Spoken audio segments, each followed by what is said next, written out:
First bracket কি করে দিতে হবে?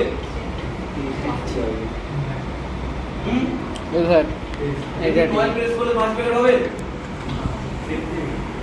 শিফট প্রেস করে নয় প্রেস করতে হবে। কারণ কি জানি যে সব কিতে দুটো দুটো করে জিনিস আছে, একটা কথা মনে রাখবে, যে সব কিতে দুটো দুটো করে জিনিস আছে তার উপরের দিকে জিনিস টাইপ করতে গেলে আমাকে শিফট প্রেস করতে হবে। যে সব কিতে দুটো দুটো করে জিনিস আছে, অনেকগুলো কিবোর্ডের মধ্যে অনেক কি আছে তো যেখানে দুটো দুটো করে জিনিস আছে, আছে তো মানে দেখতে পারবি।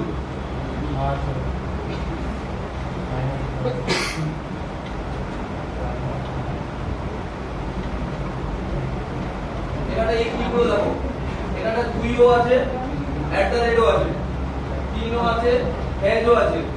এখানটায় দেখো 9ও আছে, ফার্স্ট ব্র্যাকেটও আছে। তাহলে এখানে দুটো জিনিস আছে তো এই কিটা, তাহলে এই কিটাকে যদি আমি নরমালি এখন প্রেস করি তাহলে কি লেখা হবে? 9ই লেখা হবে। দেখো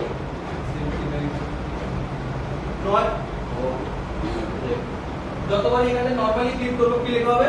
9 লেখা হবে। এবার যদি আমি এখানে শিফট প্রেস করি সবসময় কি হবে না ব্র্যাকেট হবে। যখনই আমি কোনো কিতে দুটো যাব, যখনই শিফট প্রেস করছি তখন 9 কে উল্টো হয়ে যাচ্ছে। দেখো আবার দেখো ভালো করে শিফট ছেড়ে দিচ্ছি, দেখো কোনগুলো হাইলাইট করে লেখা আছে 1 2 3 4 5 6 7 9 0। যখনই শিফট প্রেস করছি আমি তখন দেখো সিম্বলগুলো হাইলাইট করে দেখাচ্ছে। বুঝতে পারলেন? তাহলে যখন কোনো লেখাতে কোনো কিবোর্ডে যদি দুটো দুটো করে জিনিস থাকে তার উপরের দিকে জিনিস টাইপ করতে গেলে আমাকে কি প্রেস করতে হবে? শিফট প্রেস করতে হবে। মোদ্দা কথা হচ্ছে র্যান্ড লেখার পর ফার্স্ট ব্র্যাকেট শুরু, ফার্স্ট ব্র্যাকেট প্রেস করব। বললাম যে এখানটায় এন্টার প্রেস করব। তারপর নরমাল টেক্সট এসে বুঝতে পারলেন? কারণ ডাউট আছে যদি বলো।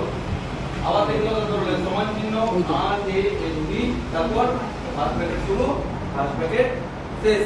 দিয়ে কি করব? Enter press. ওকে? আচ্ছা এখানে একটা জিনিস লক্ষ্য করো, এই যে লেখাটা আছে আমার এখানটায়, এই লেখাটা লেফট সাইড দেখো এক সমান ভাবে শুরু হয়েছে, হ্যাঁ কি না? শুরু হয়েছে তো, কিন্তু রাইট সাইডটা কি এক সমান ভাবে শেষ হয়েছে? হয়নি। কেন হয়নি? কারণ এই লেখাটায় কি অ্যালাইন সিলেক্ট করা আছে? লেফট অ্যালাইন সিলেক্ট করা আছে। আবার যদি পুরো লেখাটা, এই পুরো লেখাটাকে সিলেক্ট করার শর্টকাট কি? এই পুরো লেখাটাকে সিলেক্ট করার শর্টকাট কি আছে? কন্ট্রোল এ। হ্যাঁ কন্ট্রোল এ। পুরো লেখাটা সিলেক্ট করব। আমি যদি এখানে রাইট অ্যালাইন করে দিই তাহলে দেখো রাইট সাইডটা সমানভাবে আছে, লেফট সাইডটা দেখো আবার উল্টো পাল্টা হয়ে আছে। আমরা এখানটা যদি জাস্টিফাই অ্যালাইন ক্লিক করি তাহলে লেফট এবং রাইট সাইড দুটো দেখো সমানভাবে শুরু এবং শেষ হবে। এই কাজ কর না, তখন বসে দিলাম আমি রোল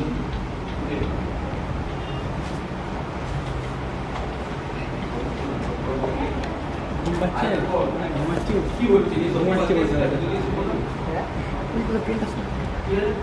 পেনটা না ধরতে নি বলবি বলতে কি পাচ্ছ না দাদা ঠিক আছে। আচ্ছা এখান থেকে আমি জাস্টিফাই করতে পারি, তাহলে জাস্টিফাইয়ের কাজ কি হবে বুঝতে হবে।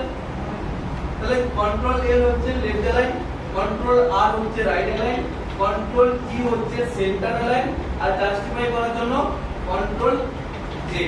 বুঝতে পারলে না পারলেন? যাওয়াটা করুন। এর পরে দেখো এখানে একটা অপশন আছে লাইন স্পেসিং বলে। এই যে অপশনটা দেখতে পাচ্ছ, এটা হচ্ছে line spacing. Line spacing option বলতে সাপোজ এটা একটা লাইন,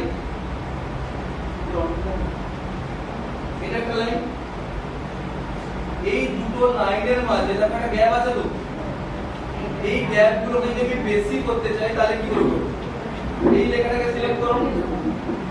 লেখাটাকে সিলেক্ট করার পর এখানে দেখো লাইন স্পেসিং বলে একটা অপশন আছে, এখানে ক্লিক করো। এখানে দেখো 1.0 1.15 1.5 2.0 দেখো অপশন আছে। যখন আমি 2.5 করতে দেখো কত করে গ্যাপ বাড়ছে। এখানে যদি আমি 1.5 করে একটু গ্যাপ কম, এখানে যদি আমি 1.15 করি তার থেকে একটু কম, বুঝতে পারলেন? এখানে যদি আমি এখানে 2.5 করি তাহলে আরো বেশি বেশি গ্যাপ আসছে। বুঝতে পারলে? যে প্রত্যেকটা লাইনের মাঝে যদি গ্যাপ দিতে চাই তাহলে এখান থেকে আমি কি করব? লাইন স্পেসিং অপশন সিলেক্ট করব। এবার আমার কোশ্চেন হচ্ছে এখানে 1.5 আছে 2.0 আছে, কিন্তু আমাকে যদি পরীক্ষার সময় করতে দেয় 1.7 তাহলে এখানে